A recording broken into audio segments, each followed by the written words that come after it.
do, Captain, is if Mike could film you simulating the alarms, so that way we can get it on film, but then we'll go down there for the real one. If you can just go through that without activating everything, but more or less in the position, that would be great. Right, so they'll use this alarm here. I don't know, there's another general alarm over here as well. This one here. There's 2 alarms. And the fire pumps? Fire pumps are here. And there's an emergency fire pump and the main fire pump. And the fire alarm systems themselves are down here. Is that better?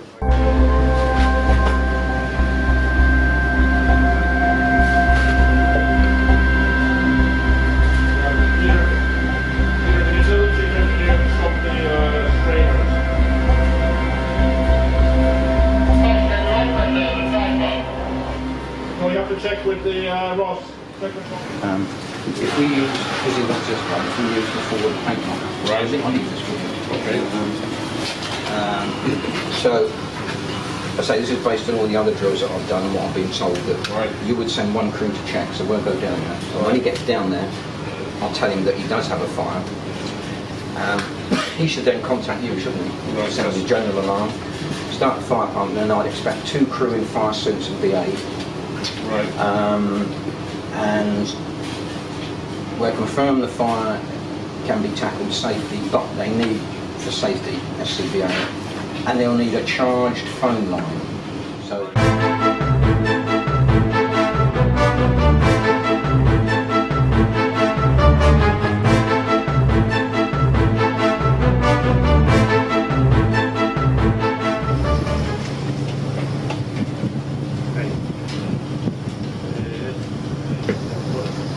Come to me. Come to me. We'll check the...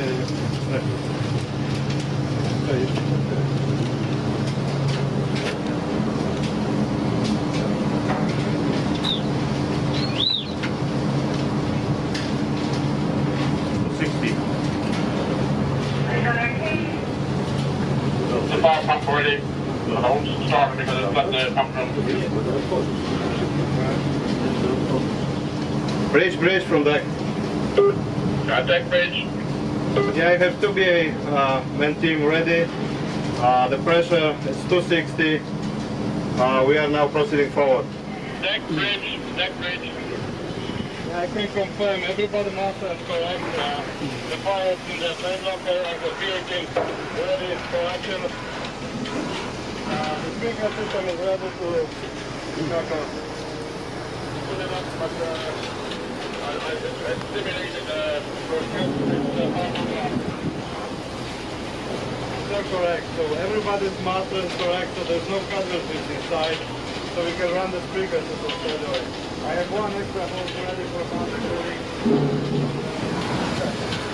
Hey, here's David. Hey, go ahead, Paul. He has the hose fully, LAT, white fuel signal is down the line. Okay, thank you. Yeah, so basically, gents, because we encountered everybody, we can, for exercise, we can pretend that there is a casualty inside and I need to send you both down, you know, and we check, you know, we do the search inside the paint locker before we start any sprinkler system.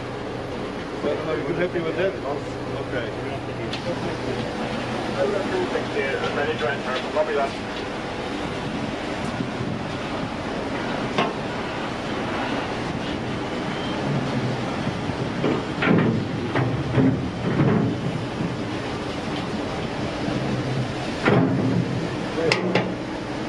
Right, okay, stop him there. Okay, so good.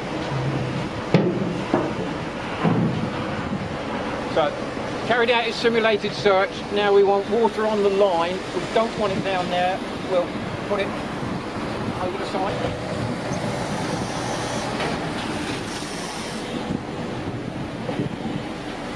Don't fully open. Don't fully open, thank you very much. I'm just going to go to spray and back to check.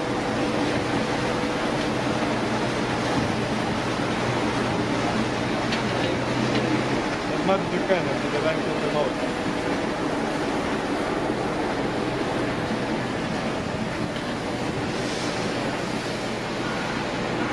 Yeah, that's it. We have just 2 lengths of rope. Great stack. Deck ready. Hey, you can stop the fire pump, please. Stop the fire pump, thank you. Okay. Let's check the pressure on that.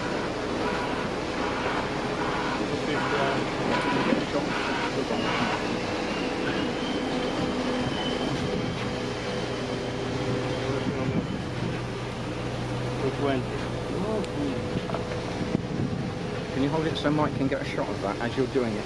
Oh, right, That yeah. one, because that's a good one, that's good. Just add 2 pressures. Excellent. Okay. Right. Gonna get down there too.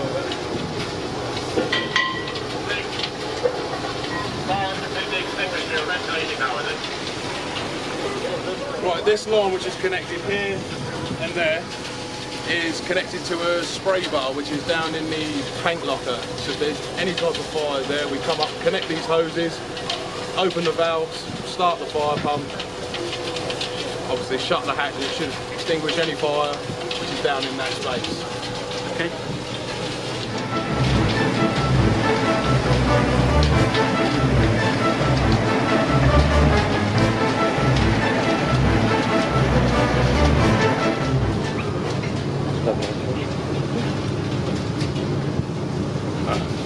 Yeah, it's 300. 300? Yeah. Ideal, exactly as it should be. Spot on.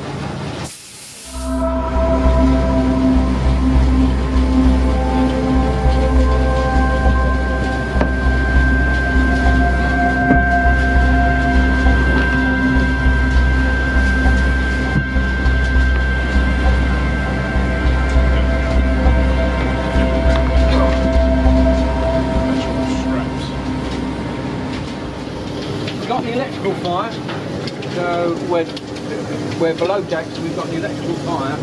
Which one are you going to use? Would you like to grab one?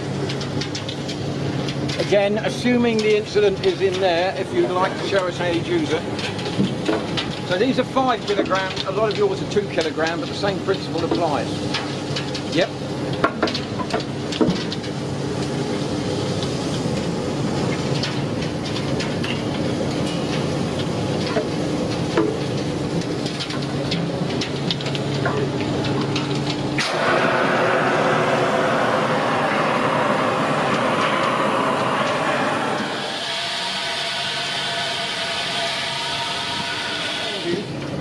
There's not enough CO2 coming out. Looks like there is, but forget it.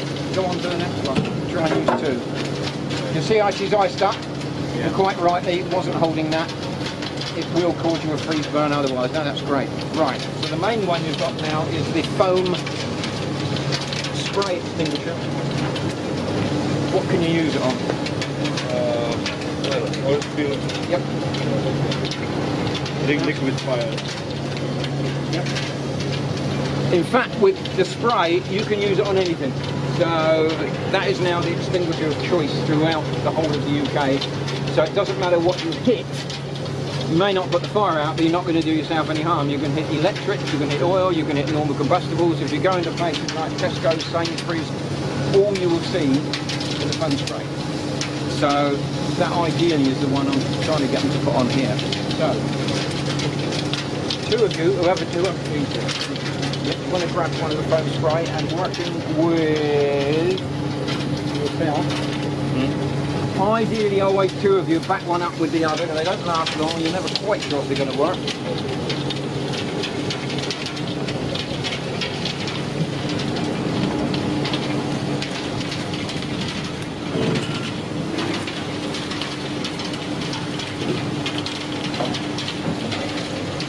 Yeah, carry on.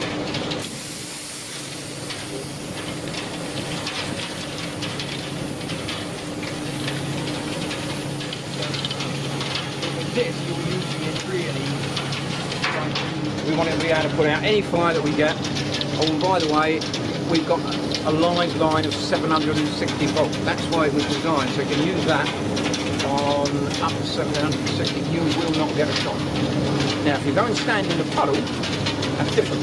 But so that's very different to your foam jet injection, so it must be complicated. Let's assume we've got a simulated fire in the engine room, which is the most likely place you're going to have to use your main line of hose with foam. So what we'd like to do is either get the foam equipment out using one line with foam equipment connected, and might have to take it down. Yeah, we have one. Let's take it down and put it back into your main travel, then we're not discharging it over the side. So we'll assume that's the end of it. So we need to take, you take whatever equipment you need, you think you need. Yes, one is enough. Yes, there's one which is half used, so we use that. I've got it. Yeah. He's up another, yeah. Yep.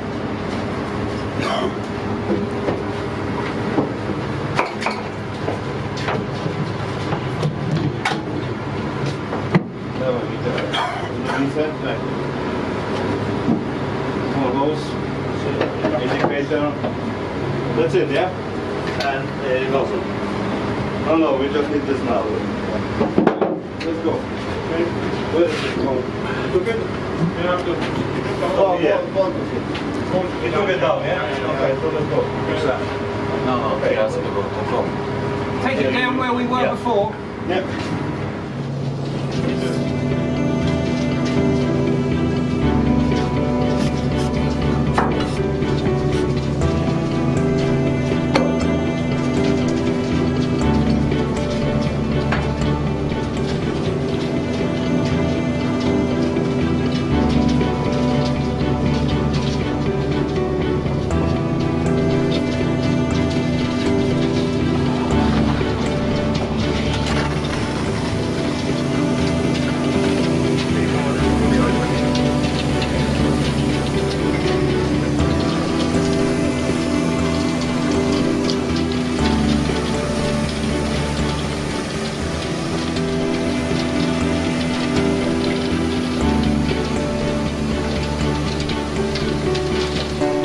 Well, as long as the guys know, it must be 6, not on anything else. Otherwise Okay. you're not going to get the foam in because that is.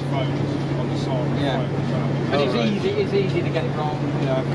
But no, apart from that, very good. And they knew how to connect it up. Yeah, they did well. Throughout the ship, you've also got these escape sets, not to be mixed up with the breathing apparatus sets. Not to be used if you're going in to do any work. They are literally, as they say, escape sets, but you need to know how to use them. Right. As quick as you can, open it up. Now, pull. Open. And deep breath, shoot start. Can you feel it? Yeah. Okay, right, great. So as you saw, that was seconds, and that's how it should be with an escape set. Two inside the accommodation, another one in the engine room. There's one.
that as we assume we have a fire in there.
He's either damaged his hip, spine, leg, broken leg.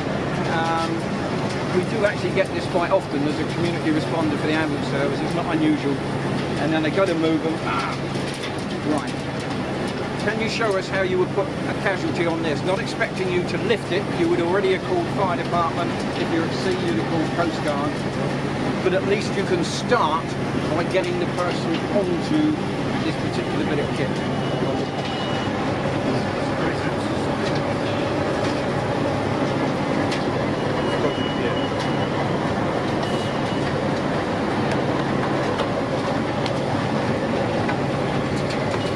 He's complaining of his back, so we've got to assume it's a spine. So we don't want him to roll, we don't want him to do it unless you keep him. Okay? The way to get him on here is using all four of you. Now gently straighten him out. Straighten him. Don't help. Yeah. And it's going to take four of you to do this. While you slide it under. Slide it under. Now gently together roll it back. Now we're going to do it the other way, so the two here are going to come round here. Yeah.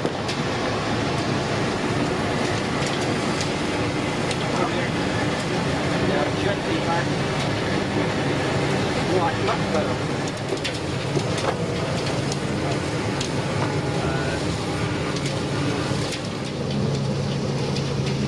That's all three. Okay.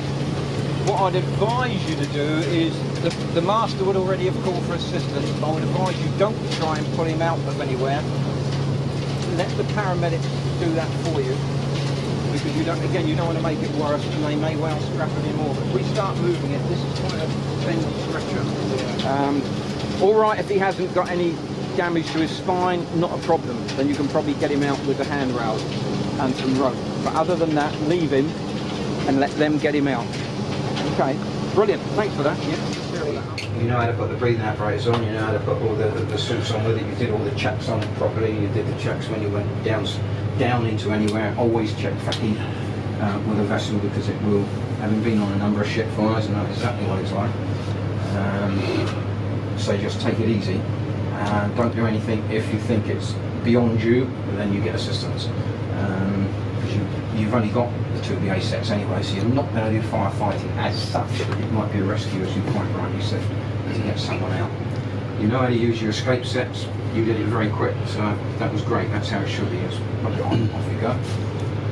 Hose was fine. You know how to run that out, and the system you've got where you have someone go and get it ready for them is ideal, because then by the time they're ready to go in, they haven't expended any energy. The foam, make sure it's on 6, because it's 6%. But it's a good bit of kit you've got out there. If you need it, that will help. I didn't notice how many drums you've got, did you? Oh, well, we have at least 10 drums, I think. There was 6 on my side. 3 mine and the half drum we used. So how many you got? Nine. Nine. 9 drums? Oh, well, Yeah. fine. You know, I mean, if you've had to use those, you're in real trouble. Because whatever happens, and if they ask you, you will always, the master will always have asked for assistance anyway. And you'll probably get Coast Guards. I can't remember if I told you last time, the Portsmouth RN and I have offered to do a full-scale exercise with you off the harbour, so I'd like him to do that, but that'll be up to Goosen. Right, the one thing we didn't have, which you now have, with the breathing apparatus, whatever you're using it for, whether it's fire or whether it's just to go and check in a space because you think there might be some issues with the space that have got toxic products in it of some sort or another, you do need to make sure you can control the people who are in there, because more people are lost, and firemen as well, in non-fire situations with breathing apparatus where they go in, there's no fire, so it isn't a problem, is it? You can see. Then they run out of air and they can't get out. Silos in particular are a classic. You lose people every year in those. So what they bought for you is the following. These are lines that you will put on, one onto each breathing apparatus set, so they go on the belt. Right. You probably won't need the full line, so what you would do when you go in, if you're going in on a line of hose, you take the small line, you put it round the line of hose, and all you do is just put it back onto there. So you cannot get separated from the hose. So if you're taking a line of hose in, this is absolutely ideal to make sure you can't get lost, because if it was thick black smoke in your engine room, even though you think you know it, you can still end up getting lost in it. So always use a line, or you can attach it to the person who's behind you. So that's the short line. If you need it, then you can take out the longer line, which is in there merely by pulling the clip out, and the rest of the line will come out. Now it's attached to that deliberately in this manner, so the end will always be attached to that, and that would allow you to do a search off of that hose without getting lost and knowing you can get back. This is all brought in over the years because of firefighters being lost, particularly in ships, and hence the reason it was done in the 2 sections that we've got here. So I'll just put that back in now because it is dead simple to use. Right, the main thing is this: you've had a nice bit of board, but this is the latest type of breathing apparatus board. It's been made up for your vessel and specifically for your size of breathing apparatus set. So when you can, I know there's 4 on here because I would like them to get another 2 sets. They probably won't. So one of these should go onto, it's not to be left in here, it will go onto each of your sets, so you're going to clip it on. Alright, and forget the one on the back, that's a dosimeter reading if you were doing radiation, okay? It's just a standard tally.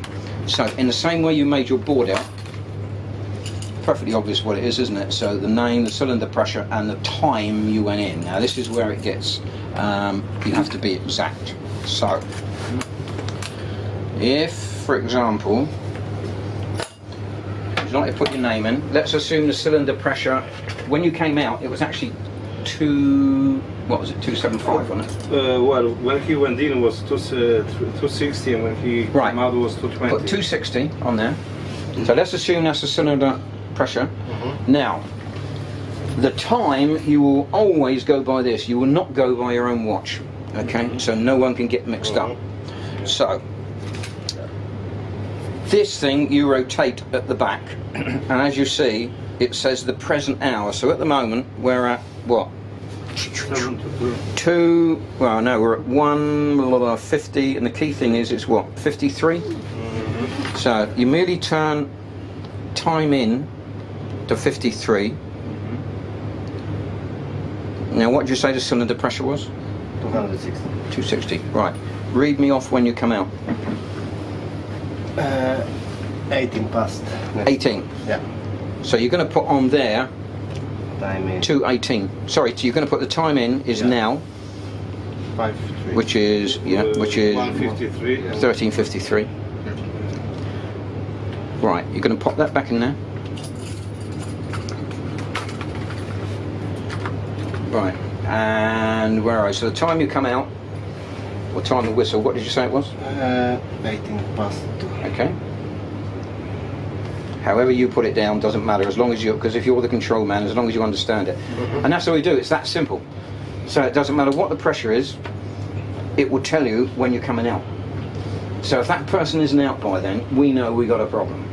And we've got to get someone. Now that does allow him, still, he's got 10 minutes spare time. But if you don't allow that, there's no way you're going to get him out. So, okay. So this is all yours now. So, always handy to, and that I would suggest would live breathing apparatus set. Yeah. Those need to go on the set, and those need to go on the set. And now the other thing that's going to go on the set, getting a bit heavy now, are these. Now these are distress signal warning units. Dead simple. They do need actually to be fastened on the set somewhere. It doesn't matter where, as long as it's somewhere you can get it. So normally you put it on the strap here. Okay. Okay, because it's easy to get at if you need to. So, what does it do? Right, hang on to that. So that's on your set. So imagine that's on your set there. Okay. Before you go in, you're going to pull this out. Now you sort of press. The easiest way to do is to press it and pull at the same time. You're now arming the unit. You'll notice there's some flashing red lights on there. That's so you can see it in the event of emergency. Now if he doesn't move because he's now gone in and we've forgotten all about him because it's not a fire situation, he's gone in for a maintenance job, but we need breathing apparatus. If he doesn't move because he's now collapsed, after about 30 seconds, it should alarm. That's telling us, that's giving us a pre-alarm. So if this sort of half-conscious, that's what you're going to get, so you can find him. Until you put that in, it will not stop. That'll go on for hours. So eventually, when you realise he isn't there and you go in, you will be able to find him. The other thing it does, as long as you're moving, it won't do that. That's just checking itself, so you listen to that. Right, hang on to that again. Now, this time, you're in the breathing apparatus, but unfortunately you've run into a problem and you've managed to trap your leg behind something or get yourself stuck in the pipes and you can't move. You need help. So what you're going to do is press that one hard and hold it in. Hold it in. Again, that's going to carry on until we put this back in again. Until you come and get him. Alright? And again, developed because going in with breathing apparatus in confined spaces, people were being lost, and the classic is in the UK is 9 Elms Warehouse, and it goes right back to the 1950s, and they lost loads of firemen. It was in the East End of London because they couldn't find them. So the third thing it will do is there's 2 of you in there, and one person presses the alarm because he's in trouble, and his mate needs to make sure that someone else hears as well. Now if you press the one on the side, press it in hard and hold it. No, hold it right in. Right, and that will also now, so when you hear that, you know that there's someone is in trouble, but also his mate's also activated his alarm. So they are very, very efficient systems, and they're intrinsically safe. They can work in any atmosphere whatsoever. So they've bought you the very best. Right. You're happy with that? Thank you very much. No, we're pretty good. No, great, very good. Good crew. Yeah, thank you very much.